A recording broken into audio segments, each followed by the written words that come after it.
बिहार में शराबबंदी पर बड़ा सवाल। एनसीएईआर की एक नई रिपोर्ट में शराबबंदी वापस लेने की सिफारिश की गई है। रिपोर्टों का दावा है कि इससे अपराध और अपेक्षित असर नहीं पड़ा और राज्य के राजस्व पर भी असर पड़ा है। राष्ट्रीय आर्थिक अनुसंधान परिषद यानी एनसीएईआर की एक नई रिपोर्ट के मुताबिक बिहार की शराबबंदी नीति से अपराध में कोई खास कमी नहीं आई है। रिपोर्ट कहती है कि इस पॉलिसी से राज्य के राजस्व में कमी आई है।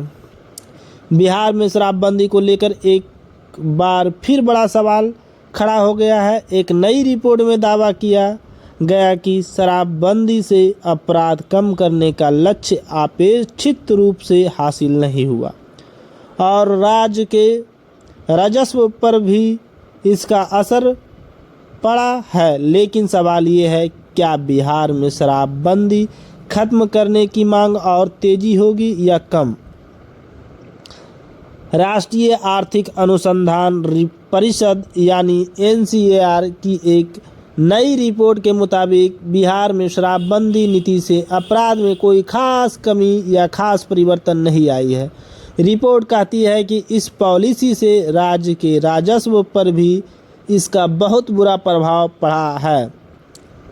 दरअसल बिहार में शराबबंदी अप्रैल 2016 से लागू है। सरकार का उद्देश्य था शराब की उपलब्धता को रोककर परिवारों को, खासकर महिलाओं और गरीब तबके होने वाले नुकसान को कम करना।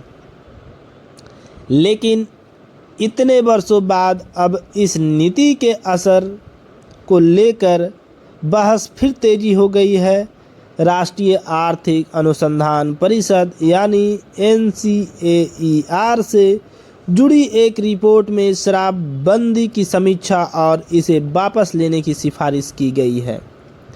रिपोर्ट के मुताबिक शराबबंदी के बावजूद अवैध शराब और इसकी तस्करी जैसी समस्याएं बनी हुई है, यानी कानून लागू होने के बावजूद शराब की मांग पूरी तरह खत्म नहीं हुई है। इसके अलावा रिपोर्ट में राज्य सरकार के राजस्व पर पड़ने वाले असर को भी महत्वपूर्ण मुद्दा बताया गया। शराब की बिक्री से मिलने वाला टैक्स बंद होने के कारण सरकार को राजस्व का एक बड़ा स्रोत छोड़ना पड़ा। लेकिन कहानी का दूसरा पक्ष भी है।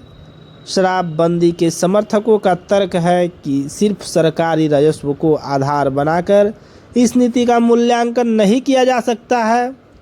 उनका कहना है कि शराब पर खर्च कम होने से कई परिवारों की आर्थिक स्थिति में सुधार हुआ है और महिलाओं पर घरेलू हिंसा तथा शराब से जुड़ी परेशानियों में कमी आई है। यानी सवाल सिर्फ यह नहीं है कि सरकार को कितना टैक्स मिला या नहीं मिला, सवाल यह भी है कि शराबबंदी का समाज पर वास्तविक प्रभाव क्या पड़ा।